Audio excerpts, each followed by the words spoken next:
आज इस एपिसोड में आपको पता चलेगा कि डाकू को कैसे पकड़ते हैं और चोरों का खात्मा कैसे होता है। वो एपिसोड 10 में चोरों का खात्मा स्टोरी में आपको पता चलेगा, इसलिए इन तक बने रहे वीडियो में और ये स्टोरी अच्छी लगे। चैनल को सब्सक्राइब करना है जो प्रहर स्टोरी 2.0 यूट्यूब चैनल है, और उसके बेल पे क्लिक करना है, नोटिफाई ऑन करना है, ताकि जो मैं स्टोरी डालता हूँ उसका नोटिफाई मिले और आप उसमें खुद का नॉलेज और दूसरे का नॉलेज बढ़ाने के लिए वीडियो को शेयर जरूर करना है। और कमेंट में आपको बताना है कि आपको ये स्टोरी कैसी लगी और कौन से टॉपिक पे आपको स्टोरी चाहिए, वो आप कमेंट में बता सकते हो। वो मैं उसके साथ स्टोरी में लाऊंगा और आपका नॉलेज बढ़ाऊंगा। अब हम स्टोरी को स्टार्ट करते हैं। तो अब तक इस स्टोरी में क्या हुआ था वहाँ हम देखेंगे। जो चोरों का खात्मा, डाकू के कहने पे निखिल चोरी करता था और लोगों को बेहोश करके रास्ते के किनारे फेंक देता। विनय जैसे जॉब से घर लौट रहा था, तब उसको 2-3 किलोमीटर बाद हर बात उनको एक पड़ी हुई चीज दिख रही थी, बट उसने विनय ने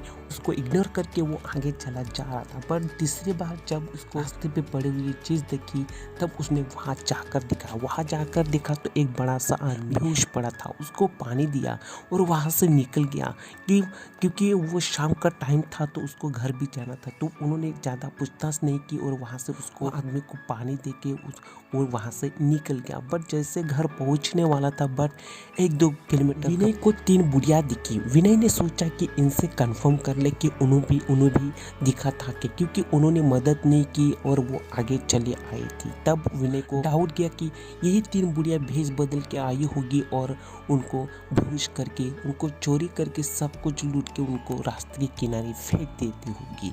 वो जब विनय उनको पूछताछ करने लगी, तब वो बुढ़िया डरने लगी और उन्होंने विनय पे हमला कर दिया। विनय डर गया, बट उन्होंने सोचा कि अगर इन तीनों को जाने दे तो बहुत सारे लोगों को वो लूट लेंगे, चोरी कर लेंगे डाकू के कहने पे, और वो रास्ते पे किनारे ऐसे ही फेंकते रहेंगे। तो विनय ने हौसला दिखाया और तीनों में से 2 बुढ़िया को उन्होंने पकड़ लिया, बट एक बुढ़िया थी वो भाग निकली। वो दौड़ने में बहुत तेज थी और वो विनय जो था उसको लगी हुई थी, क्योंकि जो जब उनको पकड़ रहा था तब वो रास्ते पे पर गिरा था और उसके गिरते समय पैर पे लगा था। तो विनय उसके पीछे नहीं जा सका। तब विनय ने पुलिस को कॉल किया कि ऐसे हो रहा है, चोरी करके लोगों को रास्ते के किनारे फेंक दे रही है। तो उन्होंने कंप्लेंट कर दी। थोड़ी देर बाद पुलिस आई और पुलिस उन दोनों को पकड़ के ले गई। विनय भी उनके साथ चला गया पुलिस स्टेशन और विनय को पूछताछ की क्या कैसे वो दिखती थी। तब विनय ने बताया कि ऐसे वैसे वो थी, लड़की थी, बुढ़िया थी। तो उनका ऐसे भेष बदल उनका स्केच निकाला और वो पोस्टर उनके आजू बाजू में लगा दिया। बट जो निखिल यानी कौन, जो 3 बुढ़िया में से एक वो लड़का था, उन्होंने वो सब भेष बदले हुए थे, तो वो दौड़ने में भी तेज थे। तो निखिल भेष बदल के था और निखिल ने आइडिया बनाया कि अगर मैं घर पे रहा तो पुलिस मुझे पकड़ लेगी।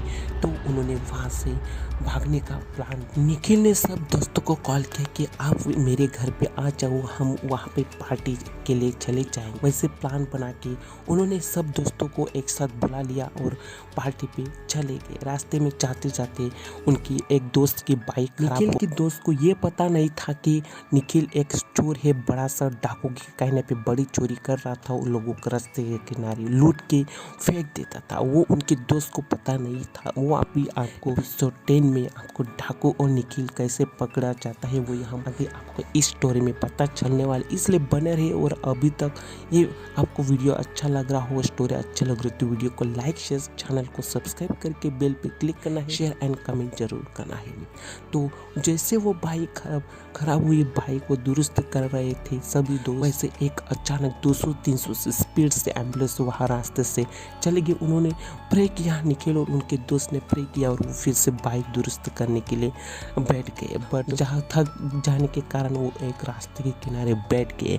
उन्होंने सोचा कि शाम का टाइम हो रहा है, तो वो आगे चले गए। एक ढाबा पे रुके, थोड़ा नाश्ता किया और फिर से वो घर चले आए और फ्रेंड के वो सोसाइटी में चले। जब सोसाइटी में वो पार्टी कर रहे थे, तब जो सोसाइटी के लोग थे उनको बहुत गुस्सा आ रहा था क्योंकि वो नाच रहे थे, डीजे लगा रहे थे। तब उनकी नींद खराब हो रही थी। वो 10-11 रात के 11 से 12 बज रहे थे। तब उन्होंने पार्टी सोसाइटी के लोगों ने एक बार 2 बार सहन किया। तीसरी बार उन्होंने डायरेक्टली पुलिस को कंप्लेंट कर दी। पुलिस को कॉल किया और पुलिस वहाँ पे आ गई। तब पुलिस को उन्होंने फेस स्केच से बता दिया कि ऐसे ऐसे दोस्त, ऐसे ऐसे लोग हमारे सोसाइटी में पार्टी कर रही है। तब पुलिस को पता चला और विनय को भी पता चला कि हाँ, ये निखिल वही है जो उन्होंने चोरी करके लोगों को रास्ते के किनारे फेंका था। तो उनको बहुत गुस्सा आ गया, विनय को भी और पुलिस को ने बहुत पकड़ने का सोचा।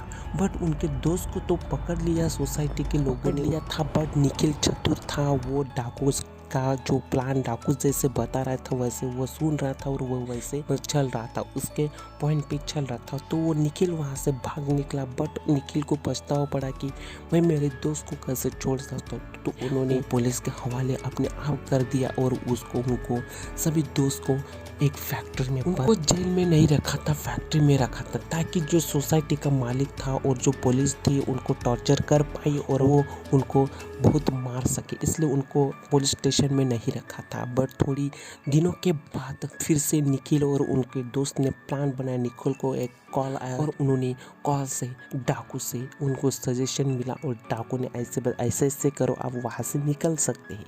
तब निखिल ने उस फैक्ट्री में जो जहाँ पे रखा गया था वहाँ पे एक चोरी की और वहाँ से उन्होंने नाटक किया और वो वहाँ से भाग। अगर आपको ये स्टोरी पूरी समझ में नहीं आ रही तो आप एपिसोड 1 से 10 तक देखो, आपको फुल स्टोरी समझ में आएगी और आप बोलेंगे वाह ये कैसे स्टोरी। इसलिए मैं ये आपको शॉर्ट में बता रहा हूँ, जो एपिसोड 10 में है आपको फुल स्टोरी कैसी है। तो वहाँ से भी वो निकल गए और फैक्ट्री में से जैसे वो 2-3 किलोमीटर रास्ता पार किया, वहाँ से फैक्ट्री में एक बम स्फोट हुआ। फैक्ट्री में जो वर्कर काम कर रहे थे उसमें 200-300 और पुलिस भी थे, वो मर गए। और जैसे डाउट तो अभी 100% अभी इनको पकड़ना है निखिल को। और पुलिस को बहुत गुस्सा आ गया। पुलिस ने पूरे विश्व की फोर्स मंगा ली और निखिल के पीछे, उनके दोस्त के पीछे लगा दी। विनय को भी बहुत गुस्सा। फिर से पुलिस ने निखिल के दोस्त को तो पकड़ लिया था, बट निखिल वहाँ से भाग निकला और उनके गाँव चला गया कि वो जॉब के लिए शहर में आया था, इसलिए वो गाँव चला गया। जाते जाते उनको एक मेला मिला। मेले में उन्होंने भेष बदल लिया ताकि पुलिस को समझ में ना आए। वहाँ से वो निकलने का उन्होंने गाँव में प्लान बनाया। बट वो मेले में उनको एक गाँव का दोस्त मिला, काशी नाम का। काशी और निखिल का बचपन में बहुत बड़ा झगड़ा हुआ था, बट वो पुलिस को उन्होंने बताया नहीं, क्योंकि पुलिस को समझ में आ गया था कि वही निखिल है जो भेष बदला हुआ। पुलिस उनके पीछे पड़े थे। निखिल और काशी जब आपस में बातें कर रहे थे तब एक पुलिस का उन पे नजर गई। बट वो पुलिस उन पे डाउट था कि यही निखिल हो सकता है। पुलिस उनके पीछे आई, बट वो वहाँ से भाग निकला और काशी ने बोला कि वहाँ से निकल जाओ, मैं पुलिस को हैंडल करता हूँ। तो निखिल वहाँ से निकला और गाँव आ पहुँचा। जैसे गाँव आ पहुँचा वैसे वो निखिल उनके पिता को बोला कि आप अपने घर में पुलिस आएगी और आपको पूछताछ करेगी, तो आप उनको ना ढोंग करो और आपको सुनाई नहीं देता है, बोलने में दिक्कत आती, वैसे एज ज़्यादा है, वैसे नाटक करो और पुलिस वहाँ से चली जाएगी। तो थोड़ी देर बाद पुलिस आती, पुलिस को एड्रेस मिल जाती क्योंकि काशी के पास से रहता, उनका घर कहाँ है निखिल का वो ढूंढ लेते हैं। बट पुलिस आते हैं घर में, उनको कुछ पता नहीं चलता, वो वहाँ से निकल जाते हैं। ये जो कारनामा हो रहा था वो पुलिस का जो ढूंढ रहे थे वो काशी और निखिल, वो एक बड़ा सा पेड़ था वहाँ से गांव में, वहाँ से देख रहे। तो वहाँ से हमारे स्टोरी गाइस एपिसोड 9 खत्म हुआ था। तो एपिसोड 10 में हम देखने वाले डाकू और निखिल को कैसे पकड़ पाती है पुलिस। पुलिस गांव से निकलने वाली थी, बट पुलिस को एक फोन ट्रैक मिला क्योंकि निखिल ने डाकू को कॉल किया था। तब उनको समझ में आ गया कि निखिल गाँव में छुपा हुआ है। तब पुलिस ने पूरी फोर्स मंगा ली, पूरे गाँव में फैल गई और एक उनको बड़ा सा पेड़ दिखा, वहाँ से निखिल उनको मिला और पुलिस ने निखिल को पकड़ लिया और कॉल जैसे किया तो डाकू को भी बुला लिया, ऐसे वैसे क्योंकि उनको दोनों को पकड़ लिया। तो गाइस ये स्टोरी आपको कैसे लगी? अगर अच्छी लगी हो एंड तक तो वीडियो को लाइक शेयर एंड चैनल को सब्सक्राइब जरूर करना है, बेल पे क्लिक करना है, शेयर एंड कमेंट जरूर करना है। Bye bye, thanks for watching, bye, Bharat माता की जय, बाय।